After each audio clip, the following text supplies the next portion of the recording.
Salam sejahtera, salam penuh sukacita. Damai sejahtera Tuhan Yesus menyertai engkau sekalian.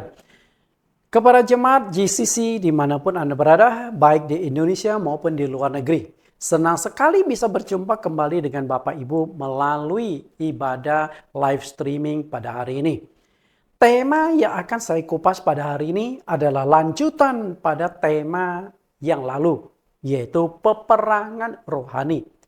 Ini adalah mini seri tema karena hanya terdiri dari 3 sesi. Tapi tidak menutup kemungkinan setelah 3 sesi ini suatu hari kelak saya akan sambung lagi dengan tema yang sama, peperangan rohani. Sebelum kita masuk ke dalam pembahasan kita, terlebih dulu kita akan berdoa, mohon Tuhan Yesus pimpin kita, sertai kita, agar pembahasan saat ini dapat kita tangkap dan dapat kita mengerti dengan baik. Mari kita berdoa. Di dalam nama Tuhan Yesus Kristus, kami berdoa. Terima kasih Tuhan, Engkau kembali memberi kesempatan bagi kami untuk belajar tentang kebenaran firman-Mu. Peperangan rohani adalah satu mini seri tema yang sedang dikupas pada saat ini. Semoga jemaat-Mu memahami, mengerti bahwa peperangan rohani ini terjadi dalam kehidupan sehari-hari dan bagaimana kami harus menghadapi peperangan ini.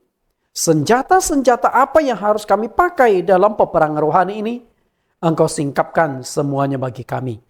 Supaya kami dapat melakukan peperangan ini dengan baik dan keluar sebagai pemenang. Singkapkan sesuatu yang terselubung. Peperangan rohani berbeda dengan peperangan jasmani yang dapat kami lihat, yang dapat kami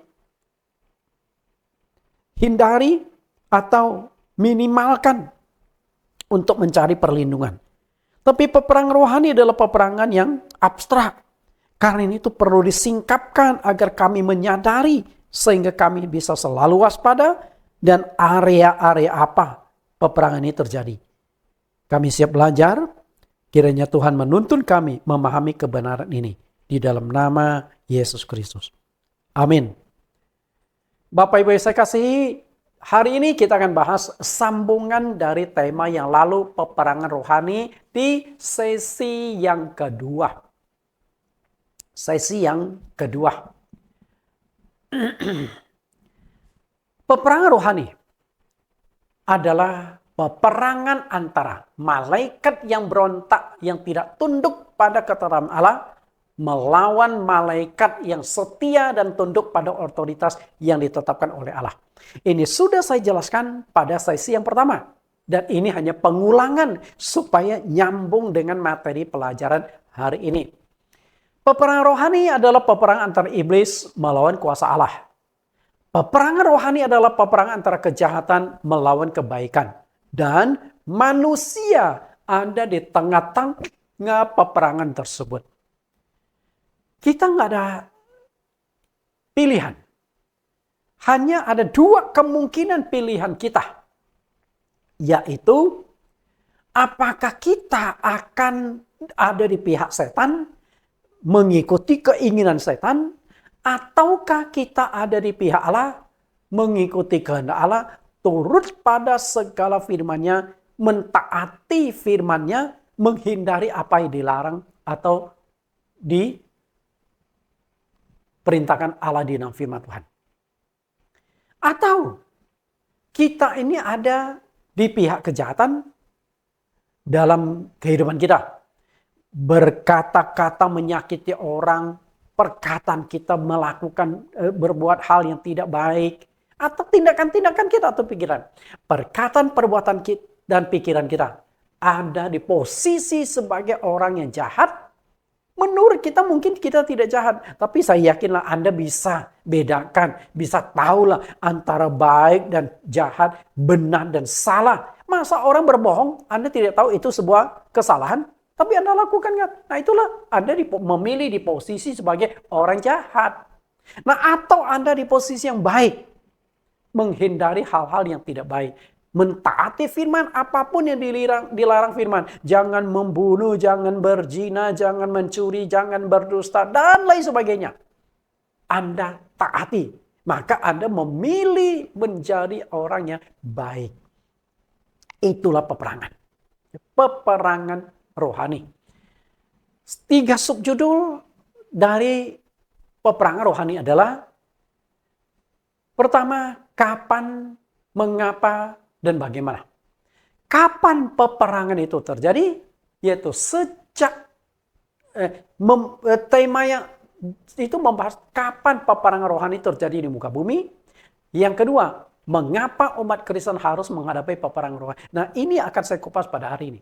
Dan minggu depan yang akan kita kupas adalah bagaimana cara kita menghadapi peperangan rohani dan senjata apa yang harus kita pakai dalam melakukan peperangan rohani. Oke? 3 seri, mini seri dengan tema peperangan rohani. Kita lihat pelajaran atau pembahasan di sesi yang kedua. Mengapa umat Kristen harus menghadapi peperangan rohani? Pada sesi pertama saya sudah katakan, Anda senang tidak senang, suka tidak suka, siap atau tidak siap, peperangan rohani itu pasti terjadi.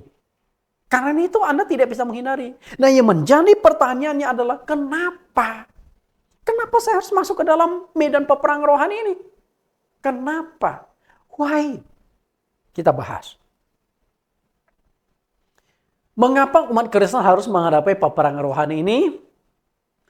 Apa urusan atau sangkut paut kita dengan peperangan di sorga antara malaikat yang memberontak melawan malaikat yang baik? Kan kemarin, sesi yang lalu kita sudah kupas. Awal peperangan itu terjadi di sorga. Sebelum Allah menciptakan manusia. Jadi kalau saya sudah jelaskan di sesi pertama ada perang dunia pertama, perang dunia kedua. Nanti ada perang dunia ketiga. Perang yang terjadi antara manusia satu dengan manusia lain. Suku satu dengan suku lain. Kelompok ini dengan kelompok lain. Negara ini dengan negara-negara. Itu peperangan di dunia. Tapi jauh sebelum peperangan-peperangan terjadi di dunia. Sudah terjadi peperangan di sorga. Antara malaikat yang memberontak, ingin melakukan kudeta, ingin menguasai tata di sorga, dengan malaikat yang mempertahankan Allah sebagai penguasa di sorga. Apa hubungannya dengan kita?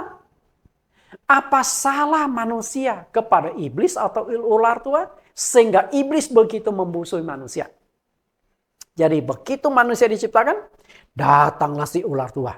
Menggoda, membujuk, memanipulasi firman Tuhan agar manusia pertama itu memakan buah pengetahuan baik dan jahat, melanggar perintah Allah. Karena iblis sudah menjadi pelanggar dulu, pemberontak dulu.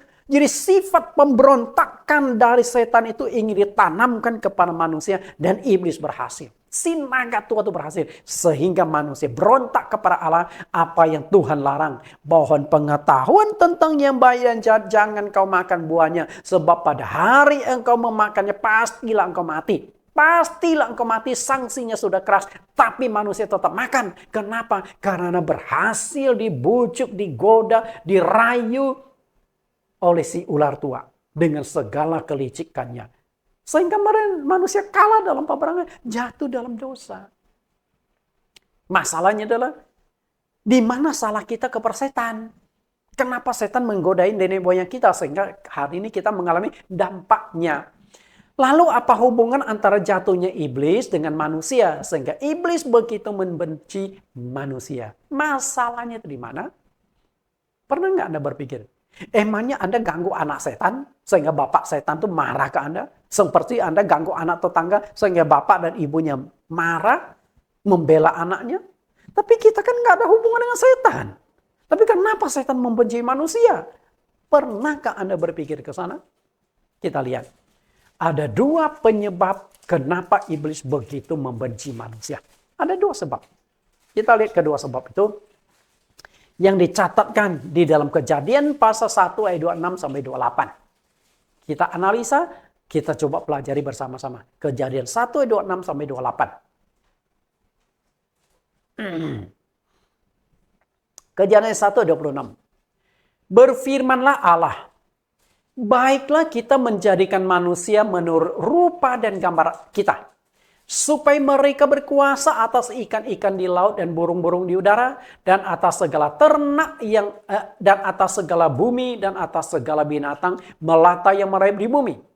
Ayat 27, maka Allah menciptakan manusia menurut rupa dan gambarnya, menurut gambar Allah diciptakannya mereka, diciptakannya karena dia, laki-laki dan perempuan diciptakannya mereka. Ayat 28, Allah memberkati mereka, lalu Allah berfirman kepada mereka, beranak cuculah dan bertambah banyak.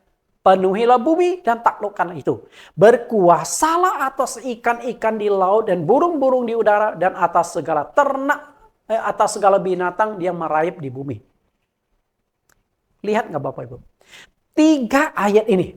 Kejadian 1 ayat 26 sampai 28 ada 2 penyebab utama kenapa setan itu begitu membenci manusia. Padahal manusia tidak salah apa-apa kepada setan.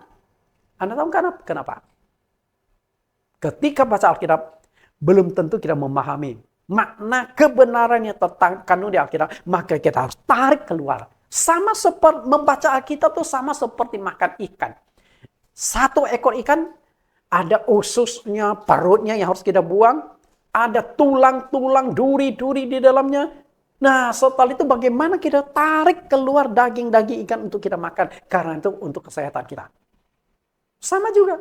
Ketika kita baca, kita tarik keluar kebenaran-kebenarannya supaya kita bisa bernutrisi untuk kehidupan rohani kita. Oh, kebenaran maksudnya begini. Nangkap nggak di sini? Ada 2 penyebab utama.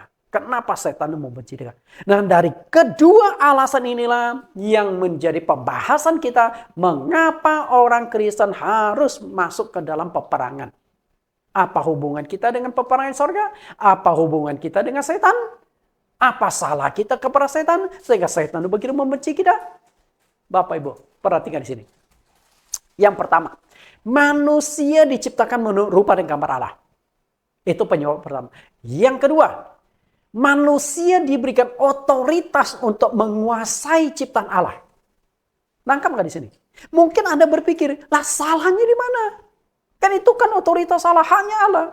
Bapak Ibu yang saya kasihi, Anda kan diciptakan oleh Allah. Maka Anda tidak bisa menghindari konsekuensi seperti ini.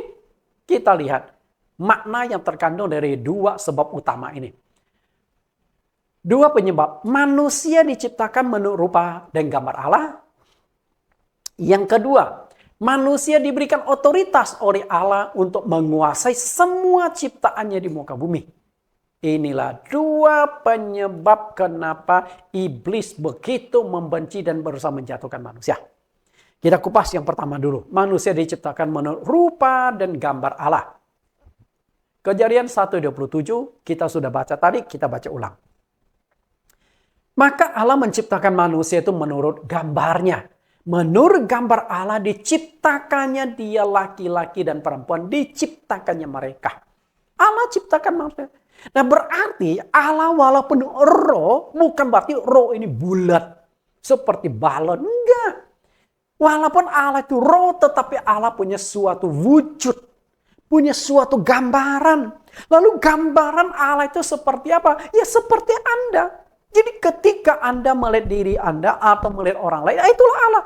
Dan lebih jauh gambaran Allah itu diwujudkan, dinyatakan ketika Yesus Kristus dilahirkan ke dunia. Karena sebagai orang Kristen kita yakin Yesus adalah Allah yang menjadi manusia. Dia lahir bukan dari benih manusia.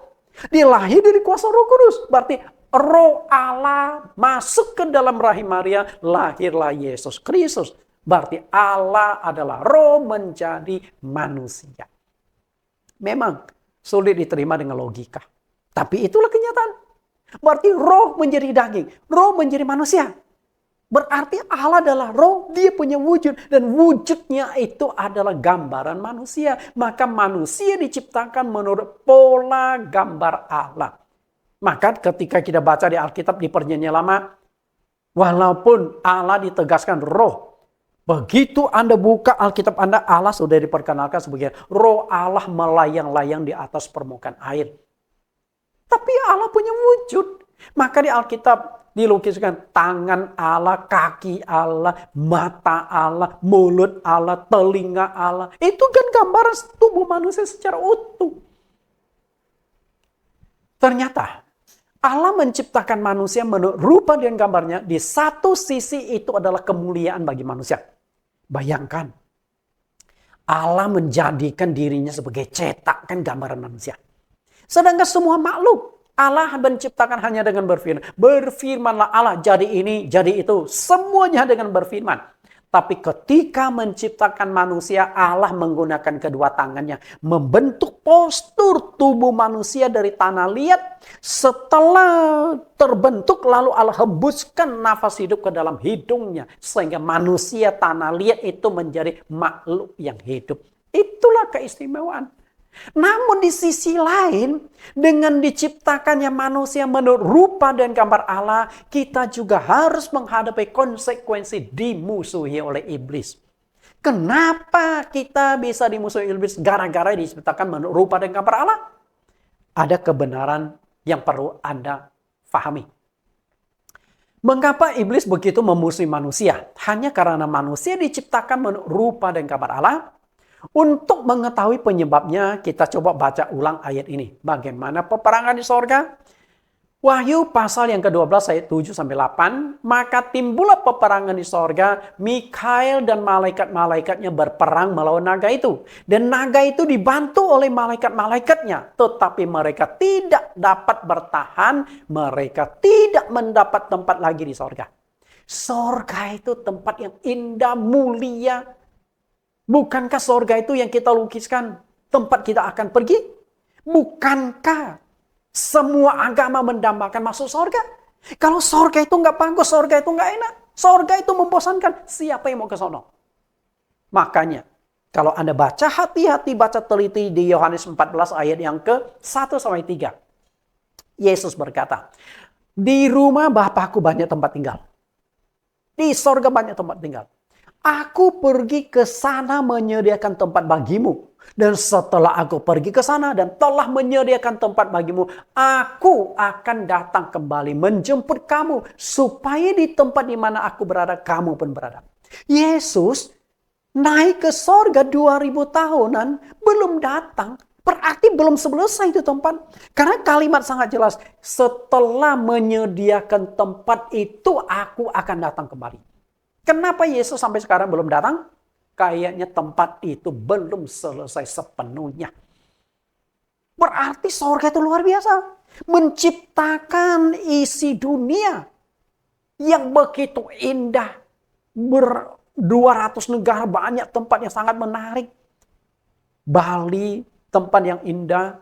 Negara-negara lain, tempat yang indah. Israel, tempat kita tur. Ada laut mati, satu-satunya yang ada di dunia. Banyak tempat-tempat unik di dunia. Kita belum kunjungi. Allah hanya ciptakan 6 hari seisi dunia. Tapi menciptakan surga 2000 tahun. Makanya ketika iblis kalah perang dicampakkan ke bumi, tidak mendapat tempat lagi di surga, dia tuh nyesal, marah kepada Allah, tapi nggak bisa. Akhirnya iblis yang berontak itu diusir Allah dari sorga, dicampakkanlah ke bumi. Malaikat jahat atau iblis tidak bisa kembali lagi ke sorga.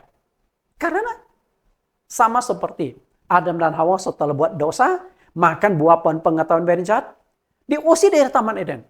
Lalu pohon kehidupan dipagari, dijaga oleh malaikat supaya mereka tidak datang ke pohon nikmati. Itu dicegah. Kenapa nggak boleh makan pohon pengetahuan, pohon kehidupan? Karena kalau mereka makan pohon kehidupan tidak akan mati selamanya, menderita selamanya. Namanya pohon kehidupan. Hidup selama-lamanya. Sama juga setelah dicampakkan ke bumi, Allah mencegah malaikat itu naik ke surga. Pasti Allah sudah punya cara. Kita nggak tahu caranya bagaimana. Sehingga iblis yang katanya roh-roh jahat penguasa angkasa, penguasa-penguasa angkasa, dia tidak bisa kembali ke surga. Padahal dia itu kan makhluk roh. Bisa terbang kemanapun, tapi tidak bisa terbang ke surga. Pasti Allah sudah mencegah. Kita nggak tahu cara mencegahnya gimana. Sehingga di bumi inilah dia tidak puas, dia ingin menyerang Allah. Dari bumi, iblis tidak berdaya membalas dan menyerang Allah. Sampai ketika Allah menciptakan manusia menurut rupa dan gambar Allah, peluang menyerang Allah itu muncul. Bagaimana munculnya? Begitu melihat wajah manusia, lah ini musuh kita. Kata sesama si setan ini, kepala setan ini, si ular tua ini. Maka peperangan itu dilakukan oleh si naga itu yang dicampakkan ke bumi. Padahal yang dicampakkan ke bumi bukan hanya si naga tua, tapi malaikat-malaikatnya. Jadi dari surga dicampakkan ke bumi ini bukan hanya satu setan. Banyak. Ya Alkitab mengatakan 1/3. Di kitab Wahyu 1/3. Berarti total malaikat di surga 1/3 itu dicampakkan ke bumi yang berontak ini. Berarti masih ada 2/3 dari malaikat yang mempertahankan Allah sebagai penguasa di surga. 1/3 ini yang berontak ini. Bapak Ibu yang saya kasihi di dalam Tuhan Yesus. Ketika iblis ada di bumi, mereka mau menyerang Allah, nggak bisa. Mau membawa malaikat berontak kembali menyerang surga, nggak bisa. Sudah dicegah, sudah dipagari, sudah dibentengi oleh Allah, sehingga mereka nggak bisa masuk. Itulah peperangan. Bapak Ibu yang saya kasihi di dalam Tuhan Yesus. Tapi begitu manusia diciptakan, dia lihat, nah ini gambaran Allah. Walaupun mereka tidak bisa menyerang Allah yang mereka benci, Allah yang mereka musuhi, tapi dengan menyerang gambaran Allah, mereka juga setidaknya ada kepuasan. Alasan kedua, jadi alasan pertama itu begini loh. Saya ambil contoh. Satu kali saya melayani di gereja Banjarmasin. Saya melayani, belum lama saya sampai di sana pelayanan beberapa bulan. Masuklah seorang gadis. Gadis ini cukup cantik juga. Ini simpatisan baru. Tapi baru beberapa bulan di ibadah, dia nggak betah. Dia sih suka sama gereja, suka sama pengajaran di gereja saya. Tapi ada satu hal, dia berkata, Pak Nathan, sorry saya mungkin minggu depan nggak ke sini lagi. Saya tanya, lu kenapa? Pak, saya nggak tahu tuh ada seorang gadis, dia nggak suka sama saya, memandang saya itu dengan matanya tajam, melirik, bahkan beberapa kali bentak saya. Saya nggak tahu saya salah apa ke dia. Makanya daripada nggak sejahtera, saya nggak ke gereja ini lagi, pamitan. Saya pikir, waduh kenapa ya? Akhirnya saya coba pelajari. Saya ngomong, udah coba bertahan dulu. Saya coba atasi masalahmu. Oke, nah setelah itu saya coba perhatikan, saya dekati gadis itu yang memusuhi dia. Saya panggil, saudari, saya dapat laporan, kamu nggak suka sama simpatisan baru itu, namanya si X ini ya. Akhirnya jemaat ini berkata, iya saya nggak suka sama dia. Ketus itu. Lalu saya tanya, apakah dia bersalah kepada kamu? Enggak, dia nggak salah apa-apa. Lah, kalau nggak salah, kenapa kamu membenci dia? Masalahnya di mana? Nah, akhirnya tiba-tiba dia tundukkan kepala. Lama mengembuskan nafas yang panjang. Akhirnya dia mengeluarkan satu kata. Saya trauma, Pak. Trauma apa? Apakah dia masa lalu pernah membuat Anda terluka atau gimana? Apakah sebelumnya Anda kenal sama gadis ini? Enggak, saya nggak kenal. Lalu kenapa Anda memusuhi dia? Nah, baru dia cerita panjang lebar. Begini Pak Pendeta, dulu saya punya seorang pacar. Kami hampir tunangan. Karena kami sudah pacaran beberapa tahun. Pacar saya baik. Tapi suatu hari kami putus. Gara-gara pacar saya direbut oleh wanita lain. Nah, wanita yang merebut pacar saya, wajahnya mirip seperti itu orang. Seperti gadis itu. Lah, itu masalahnya rupanya. Rupanya dia tuh begitu melihat simpatisan baru tuh, dia ingat wanita yang pernah merebut pacarnya. Mereka putus. Akhirnya dari sana dia trauma. Melihat wajah gadis ini, dia teringat kembali masa lalunya. Beberapa tahun yang lalu yang membuat dia terluka, yang membuat dia sampai sekarang kapok untuk mencari laki-laki. Katanya tidak ada laki-laki yang setia. Bapak Ibu saya kasih. Gara-gara perempuan itu. Nah akhirnya suatu hari saya panggil mereka berdua. Lalu ke simpatisan baru itu saya jelaskan begini-begini. Akhirnya saya ajak dia, udahlah berdamai ya. Nah, akhirnya si gadis ini membenci juga minta maaf. Maaf, saya terbawa emosi. Nah, dia ceritakan kenapa. Nah, setelah itu baru gadis ini memahami, oh masalahnya begini. Ya udah. Nah, walaupun hubungan mereka nggak dekat karena memang melupakan luka masa lalu itu nggak gampang. Tapi setidaknya dia tidak lagi menunjukkan sikap bermusuhan kepada gadis ini. Sampai gadis ini suatu hari sampai dibaptis. Ya puji Tuhan. Kasus seperti itu. Nah, jadi seperti ini juga. Iblis begitu membenci Allah yang di sorga. Tapi mereka nggak bisa menyerang Allah. Nah, begitu manusia Adam dan Hawa diciptakan menurut rupa dan gambar Allah, dengan melihat gambaran manusia, mereka melihat gambaran Allah, lalu mereka menyerang manusia itu. Itu masalahnya. Kenapa iblis begitu membenci manusia? Karena manusia diciptakan menurut rupa dan gambar Allah. Itu yang pertama. Lalu yang kedua, alasan kedua, mengapa iblis begitu membenci manusia? Karena harapan malaikat yang dicampakkan ke bumi tidak terwujud. Jadi begini, kita harus tahu dulu, kenapa malaikat itu memberontak di sorga. Karena mereka ingin menjadi penguasa di sorga. Rupanya kalau si naga tua menghasut malaikat-malaikat lain, kita aja jadi penguasa di sorga. Jadi 1/3 malaikat ini tidak puas. Batasan-batasan kekuasaan Allah mereka tidak puas. Mereka ingin mendapatkan kuasa lebih besar lagi.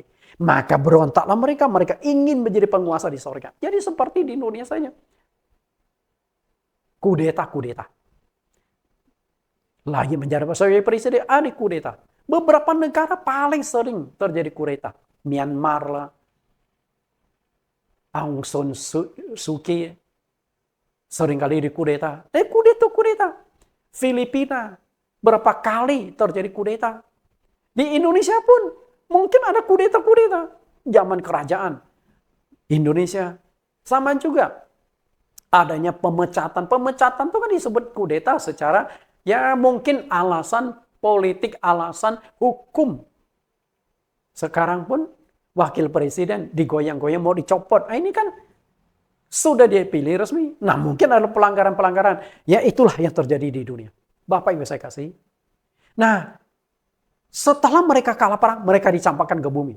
Dan ketika Allah menciptakan isi dunia 6 hari, iblis itu sudah mulai berharap-harap. Ya sudah, kami gagal menguasai sorga, tapi izinkan kami menguasai bumi. Jadi, hari pertama Allah ciptakan, iblis yang diciptakan Allah bagus. Hari kedua yang diciptakan Allah bagus. Dan mereka tuh berharap-harap. Setelah selesai menciptakan, Allah serahkan kepada setan menjadi penguasa di dunia ini. Tapi apa yang terjadi? Setelah Allah menciptakan semua itu, penguasaan atas dunia ini diserahkan kepada manusia. Malaikat yang jahat itu melakukan pemberontakan karena ingin menguasai tata di sorga. Kita lihat dulu 1-2 ayat ini. Yehezkiel 28 ayat 2. Hai anak manusia. Anak manusia di sini adalah simbol atau Raja Tirus ini. Sebagai simbol iblis. Katakanlah anak manusia ini adalah hamba utusan Tuhan atau Nabi Yehezkiel. Nah kemudian Raja Tirus adalah simbol dari si setan ini. Beginilah firman Tuhan. Allah, karena engkau menjadi tinggi hati dan berkata, aku adalah Allah. Aku duduk di tata Allah di tengah-tengah lautan. Padahal engkau adalah manusia, bukanlah Allah. Walaupun hatimu menempatkan dirimu sama seperti Allah. Nah ini sini. Jadi ini juga menjelaskan tentang kudeta di sorga itu. Iblis mau menyamakan diri, ingin menjadi Allah di sorga. Perhatikan, aku adalah Allah, aku duduk di tahta Allah. Jadi tata yang seharusnya diduduki oleh Allah, ingin direbut oleh iblis. Si naga tua ini ingin jadi Allah. Si naga tua ini ingin jadi Allah. Maka dia ajak teman-temannya berontak. Kalau aku jadi Allah, kalian akan dapatkan kekuasaan, kemuliaan, kemewahan. Jadi Anda harus melihat gambaran kerajaan sorga itu sama seperti kerajaan dunia. Ketika kudeta berhasil, pasti pengikut-pengikutnya dapat bagian dong. Dapat kedudukan, dapat proyek, dapat jabatan, kemuliaan, sebagainya. Sama seperti itu. Malaikat memberontak itu menyamakan diri dengan Allah. Dia merasa layak duduk di tata Allah. Dia merasa sudah harusnya tahta ini menjadi milikku. Itu yang terjadi. Perhatikan kalimat ini. Menguasai tahta di sorga. Kudeta di sorga gagal. Justru iblislah yang akhirnya dicampakkan ke bumi. Dihukum oleh Allah. Yehezkiel 28 ayat 17. Engkau sombong karena kecantikanmu, hikmatmu kau musnahkan demi semarakmu. Ke bumi kau kulempar, kepada raja-raja kuserahkan menjadi tontonan bagi mereka. Yang tadinya malaikat yang menyatakan aku adalah Allah. Aku akan duduk di Allah. Dia hukum Tuhan dicampakkan ke bumi. Perhatikan kata dilemparkan ke bumi. Nah kata dilemparkan ke bumi inilah mempertegas apa yang dijelaskan oleh Rasul Yohanes di Wahyu pasal 12 ayat 9. Dan naga besar si ular tua yang disebut iblis atau Satan yang menyesatkan seluruhnya dilemparkan ke bawah. Ia dilemparkan ke bumi bersama-sama dengan malaikat-malaikatnya. Jadi yang dicampakkan ke bumi bukan hanya si naga tua yang disebut iblis atau setan ini.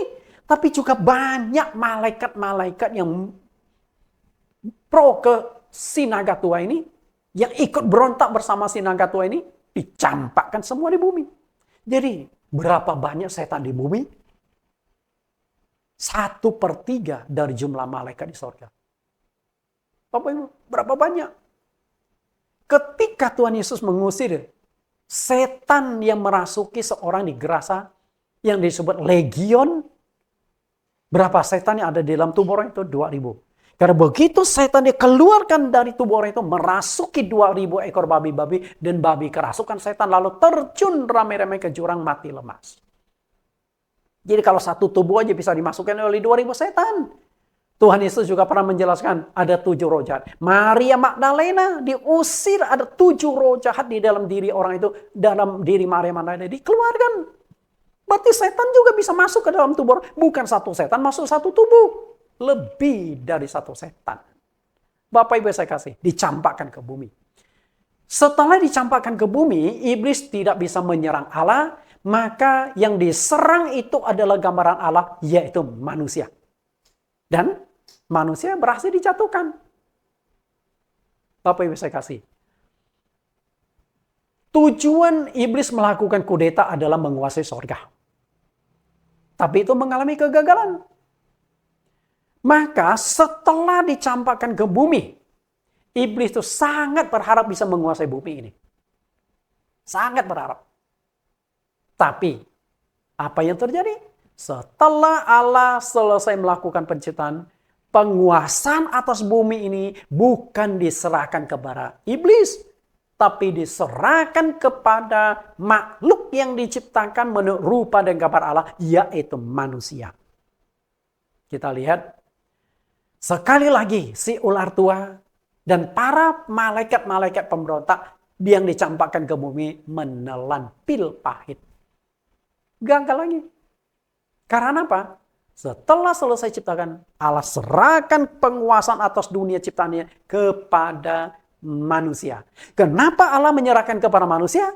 Karena manusia diciptakan menurut rupa dan gambar Allah. Nah, dengan demikian tetap Allah menjadi penguasa di sorga dan di bumi.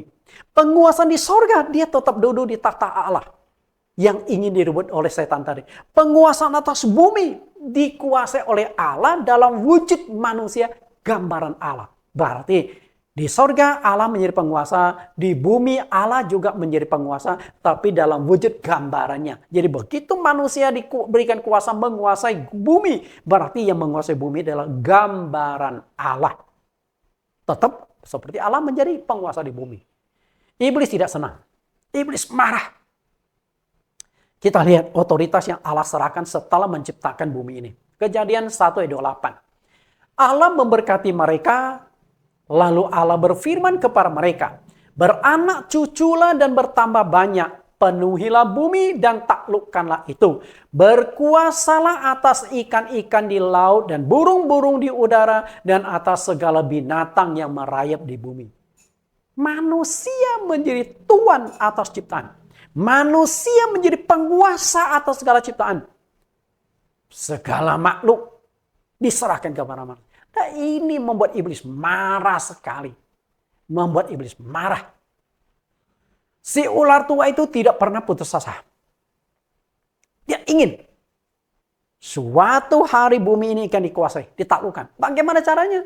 Rebut dari manusia. Jadi istilah itu seperti ini. Naik ring. Okay? Indonesia beberapa kali pernah muncul seorang petinju kelas dunia. Mungkin Anda pernah dengar dulu Elias Pikal. Walaupun badannya kecil, tapi bisa melawan petinju dari luar negeri.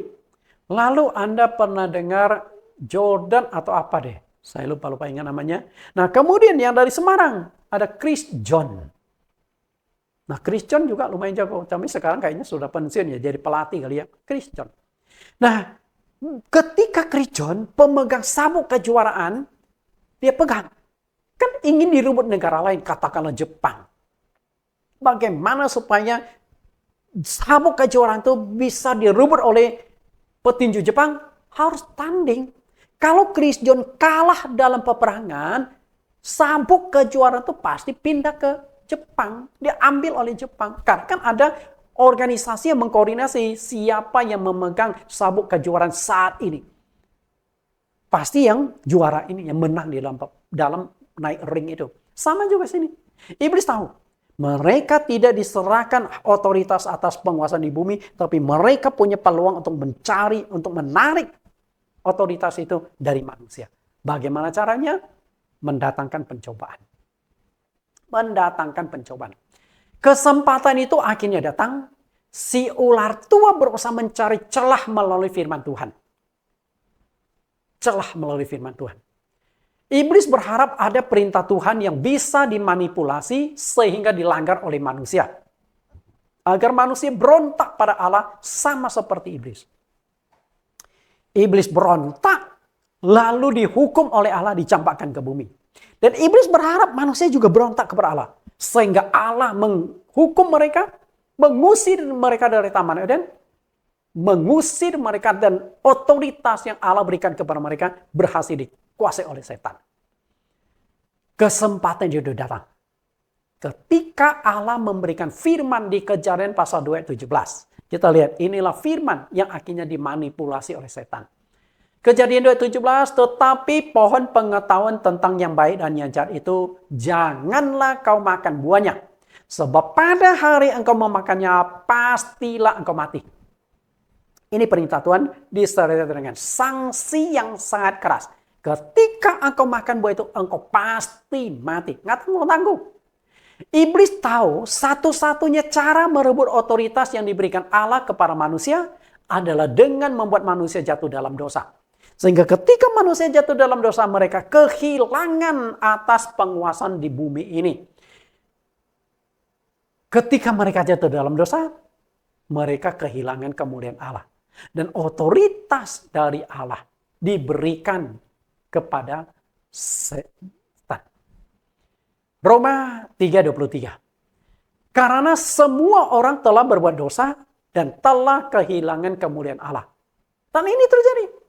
Begitu Adam dan Hawa jatuh dalam dosa, kehilangan kemuliaan Allah, mereka tidak layak lagi menjadi penguasa atas ciptaan Allah.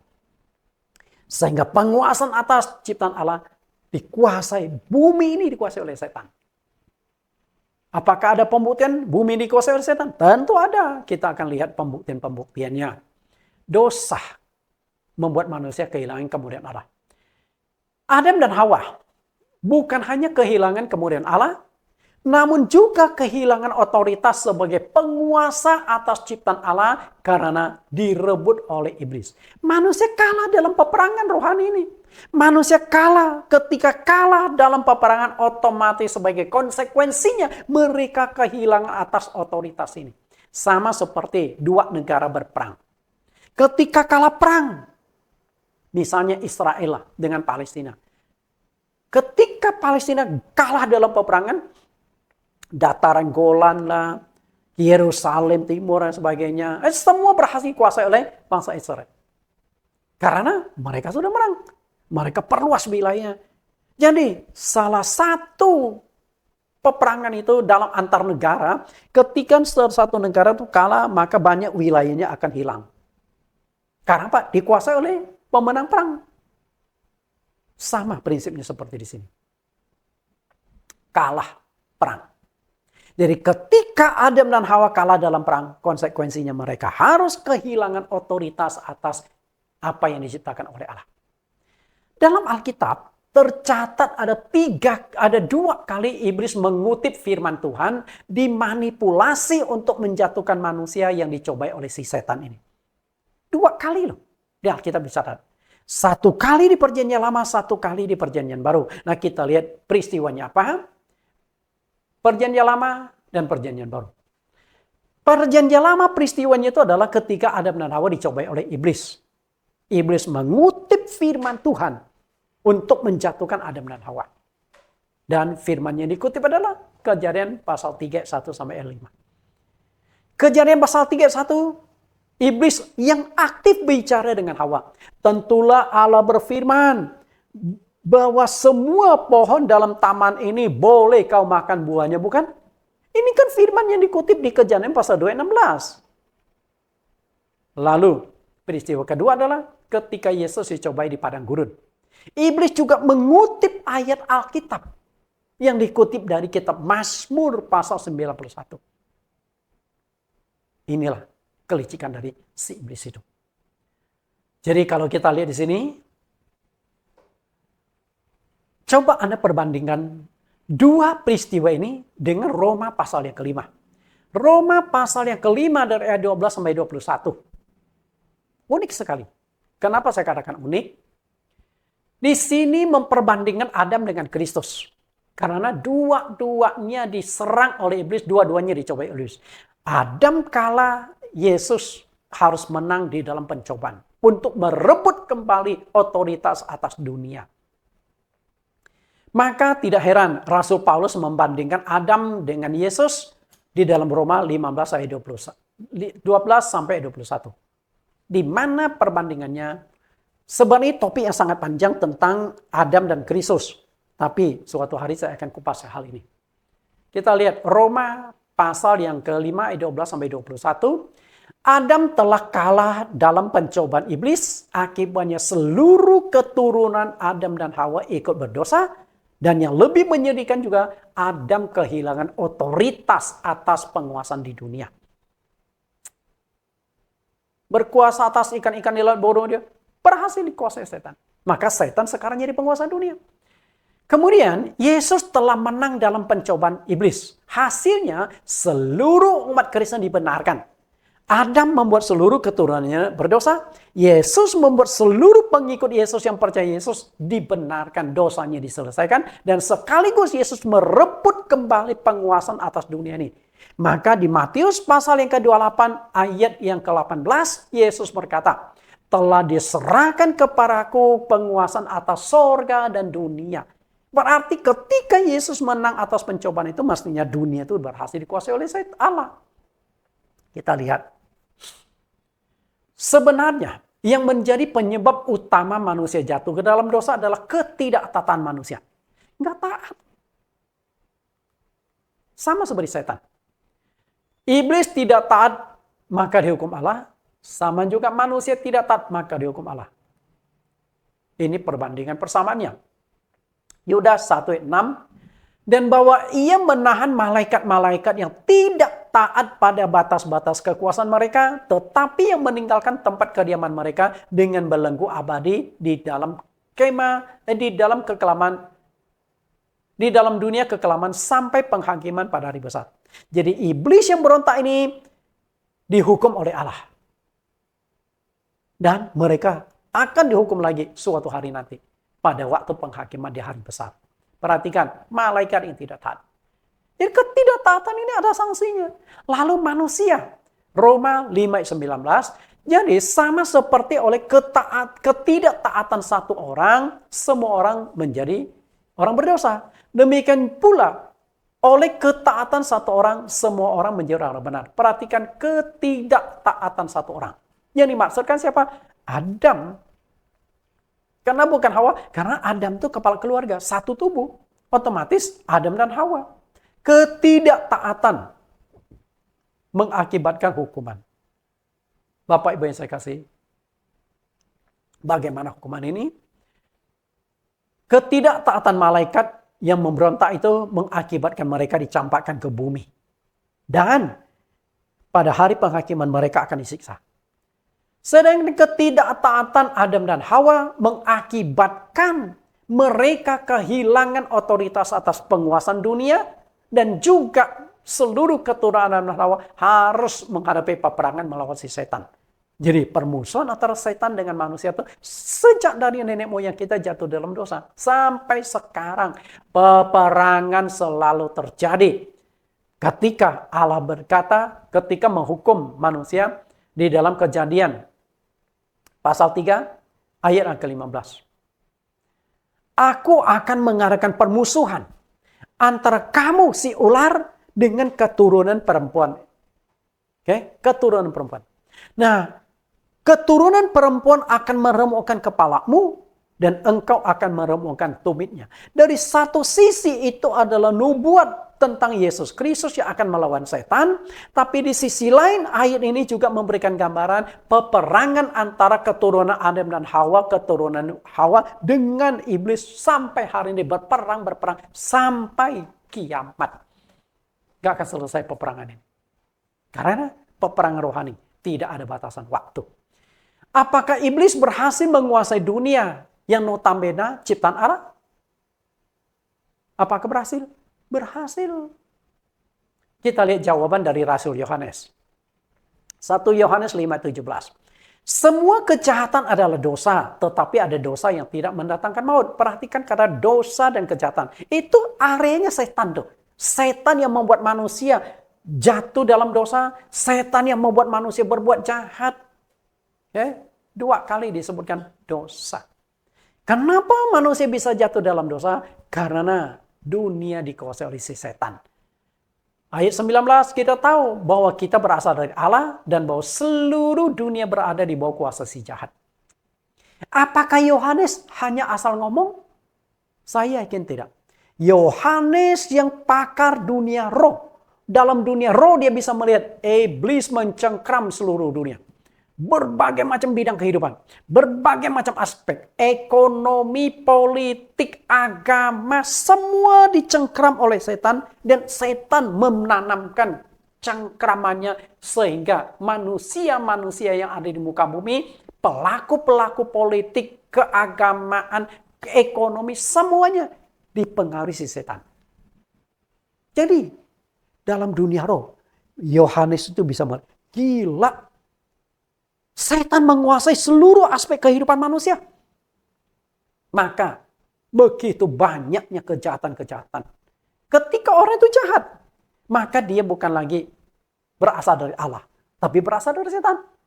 Korupsi lah, pemerkosa lah, pencuri lah, pemfitnah lah, penipu lah, pembunuh lah, semuanya.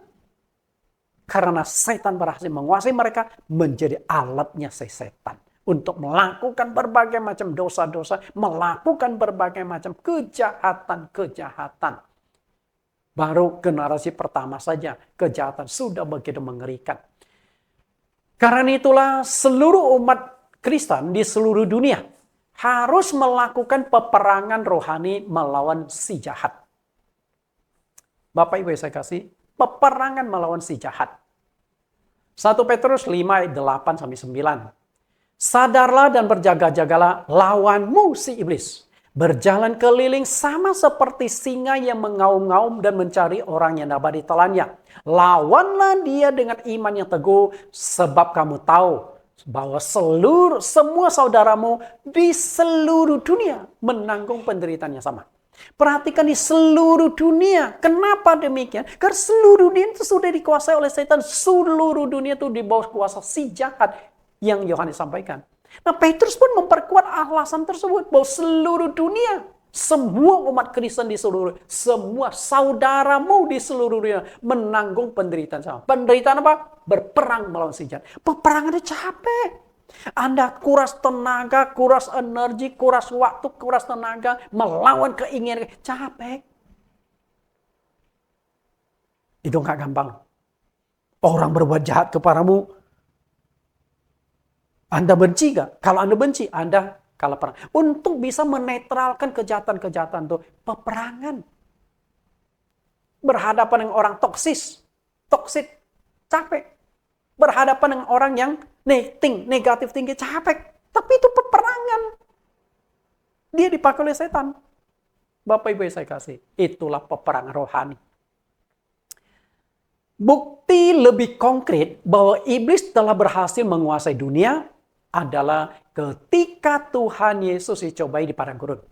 Dengan terang-terangan iblis memproklamirkan bahwa dunia diserahkan kepada dia. Kita coba baca apa yang dituliskan di sini. Iblis mengklaim sebagai penguasa dunia. Pada saat Yesus dicobai di padang gurun. Lukas 4 ayat 5. Kemudian ia membawa Yesus ke suatu tempat yang tinggi. Dan dalam sekejap mata ia memperlihatkan kepadanya semua kerajaan dunia. Iblis pamer nih. Tuh lihat, mewah kan? Lihat kemuliaan-kemuliaan dunia. Tuh gedung yang tinggi. Oh tempat perjudian. Wah semua kemewahan keindahan dunia. Dan satu hal yang dikatakan oleh setan kepada Yesus. Apa yang dikatakan? Segala kuasa serta kemuliaannya itu akan kuberikan kepadamu. Lalu kalimat yang selanjutnya. Sebab semua itu telah diserahkan kepadaku. Kan Allah menyerahkan otoritas atas dunia kepada Adam kan. Berkuasa atas ikan-ikan di laut, burung-burung di udara, binatang melayang di udara. Penguasaan di dunia. Tapi kenapa iblis berkata semua itu telah diserahkan kepadaku? Siapa yang menyerahkan? Bapak Ibu yang saya kasih. Adam kalah dalam peperangan mengakibatkan mereka kehilangan otoritas. Otoritas ini dikuasai setan. Nah apakah iblis berkata omong kosong? Omong-omong saja. Yang dihadapi itu Yesus loh. Iblis tahu loh. Iblis suka takut sama Yesus loh. Gak mungkin Yesus bisa dibohongin kan? Barang misalnya. Mobil ini sudah dikasih ke saya loh. Padahal belum. Betul gak? Rumah ini sudah dikasih ke saya loh. Padahal belum. Artinya kan ada berbohong. Buktinya apa? Begitu dicek sertifikatnya, sertifikat orang. Kecuali rumah itu diserahkan ke kamu, lalu sertifikatnya diubah atas nama kamu, baru bisa mengatakan itu. Kalau belum dibalik sertifikatnya, motornya, mobilnya belum dibalik atas nama engkau, tetap orang lain punya kuasa. Tapi kenapa iblis berani berkata demikian? Bahkan dia berkata, semua itu akan kuberikan, siapapun aku kehendaki aku kasihkan. Yesus ditawarkan. Dari sini kita lihat dengan jelas bahwa iblis menyadari dia sudah menjadi penguasa atas dunia ini. Karena itu, peperangan kita tidak bisa hindari. Peperangan demi peperangan melawan si setan. Iblis selalu menawarkan kenikmatan duniawi kepada Adam dan Hawa. Perempuan itu melihat bahwa buah pohon itu baik dimakan dan sadap kelihatan, lalu lagi pula pohon itu menarik hati karena memberi pengertian.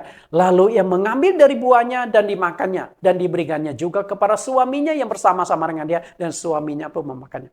Iblis berkata, kalau kamu makan buah ini, kamu akan seperti Allah loh. Tahu tentang yang baik dan jahat. Lalu dibangkitkan keinginan menikmati buah itu. Padahal di Taman Eden itu ada ribuan jenis buah. Kenapa Adam dan Hawa tidak puas? Melihat buah pohon pengetahuan baik dan jahat, mereka ingin nikmati juga. Karena iblis berhasil membangkitkan keinginan. Melihat buah itu, ternyata buah ini seakan-akan punya magnet menghipnotis, ingin menikmati. Melihat buah itu, mungkin air liur mereka keluar. Sehingga mulai ulurkan tangan menikmati tubuh. Karena di sini dikatakan menarik hati dan nikmat kelihatan. Perhatikan kata sedap untuk sedap untuk dimakan. Artinya buah itu sangat enak sekali kelihatan. Membangkitkan. Bapak Ibu yang saya kasih. Iblis memang berusaha menawarkan kenikmatan-kenikmatan. Inilah peperangan rohani yang harus dihadapi semua umat Kristen di seluruh dunia. Namun Adam dan Hawa telah kalah dalam peperangan rohani di Taman Eden. Jadi, setiap hari Anda itu berperang melawan si setan yang diwujudkan dalam keinginan-keinginan daging, hawa nafsu. Ingin ini, ingin itu. Semua keinginan-keinginan itu berasal dari si setan. Bapak Ibu yang saya kasihi, 2 Korintus 11 ayat 3, tetapi aku takut kalau pikiran kamu disesatkan dari kesetiaan kamu yang sejati kepada Kristus, sama seperti Hawa diperdaya oleh ular itu dengan kelicikannya. Iblis yang begitu licik, berusaha memanipulasi. Dia bisa masuk ke dalam berbagai hal. Dia bisa memakai uang untuk menjatuhkan engkau, nawarkan engkau ketamakan. Dia bisa memakai lawan jenis membuat Anda jatuh dalam dosa. Dia bisa memakai narkoba, dia bisa memakai minuman memabukkan, bisa memakai perjudian, berbagai macam. Inilah peperangan kelihatan kenikmatan. Kenapa orang pakai narkoba? Sudah tahu melanggar hukum dan merusak kesehatan. Karena sama seperti buah pohon pengetahuan baik dan jahat, ada kenikmatan. Kenapa orang merokok? Bakar duit, merusak kesehatan. Karena ada sesuatu yang mereka dapatkan, kenikmatan. Itu setan tawarkan semuanya. Karena itu, alasan utama Paulus menulis sejarah kejatuhan nenek moyang kita Adam dan Hawa adalah untuk memberi pelajaran kepada umat Kristen, jangan kalah dalam peperangan melawan si jahat. Cara iblis menjatuhkan manusia itu sangat licik. Artinya tidak terduga, tidak bisa dideteksi. Itulah peperangan rohani. Kalau peperangan jasmani kelihatan, kita bisa analisa. Peperangan rohani itu ke abstrak. Maka melalui 3 sesi pelajaran peperangan yang abstrak ini saya buat jadi konkret. Ini loh saya munculkan permukaan dengan contoh-contoh, dengan ilustrasi, dengan penjelasan. Supaya Anda bisa melihat dengan jelas bahwa setiap hari kita ini berperang dan berperang. Nenek moyang kita Adam dan Hawa kalah dalam peperangan rohani melawan si setan. Karena itu, Presiden kita, Bapak Proklamator Indonesia, di tanggal 17 Agustus tahun 1966, dalam pidato kenegaraan, dia memberikan sebuah judul, Jas Merah. Jas Merah. Ini Soekarno itu seorang pidato yang luar biasa. Jas Merah. Singkatan apa? Jangan sekali-kali melupakan sejarah. Jas Merah. Makanya PD itu simbolkan merah. Sebagai semboyan dari Soekarno.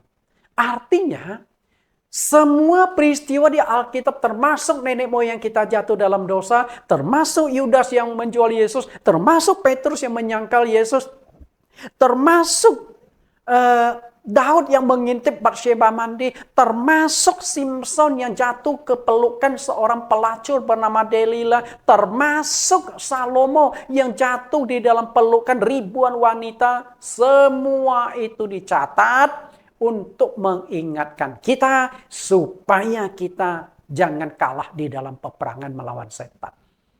Itu peperangan. Mereka sempat kalah.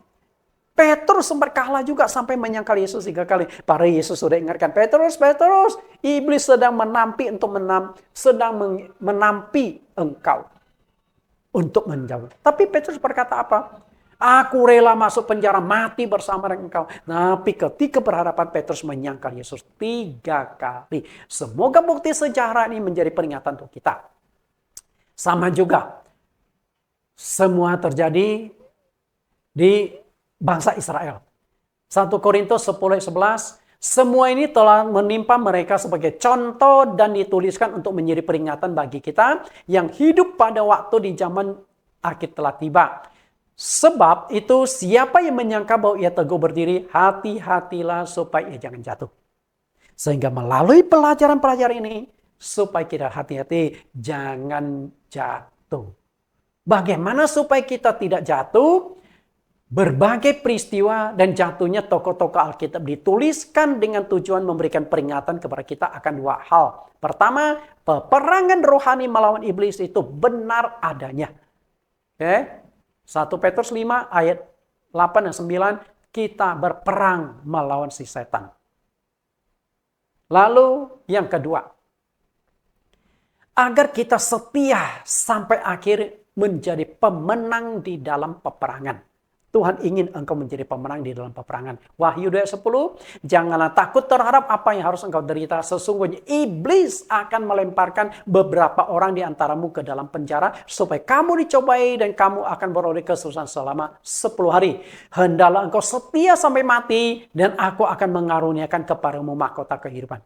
Cara iblis menjatuhkan manusia dengan dua cara, keras dan lembut. Ini cara kekerasan. Melalui penganiayaan, melalui siksaan, memikul salib, itu penderitaan. Tapi dengan cara membujuk seperti Adam dan Hawa. Iblis tidak memaksa Adam dan Hawa makan buah itu. Pak, lu makan ya. Kalau nggak makan, gue bunuh kalian itu. Enggak. Dibujuk, dirayu, diiming-iming. Oh, kalau makan akan seperti Allah. Lo tahu tentang ibaratnya. Jatuh, cara lembut. Maka iblis bisa menggunakan cara kenikmatan. Ditawarkan lawan jenis, ditawarkan kesempatan korupsi, macam-macam. Tapi engkau harus menjadi pemenang. Ayat 11, siapa bertelinga hendaklah ia mendengarkan apa yang dikatakan Roh kepada jemaat-jemaat. Barang siapa menang, ia tidak akan menderita apa-apa oleh kematian kedua. Jadilah pemenang di dalam peperangan. Sehingga peperangan rohani ini menjadi sebuah peperangan yang bisa engkau lewati. Agar tidak jatuh, tidak kalah dalam pencobaan, bahkan keluar sebagai pemenang dalam peperangan rohani. Maka kita membutuhkan senjata-senjata rohani berperang melawan si setan. Nah, senjata-senjata rohani itu dicatatkan dalam Efesus pasal 6 ayat 12 dan 13.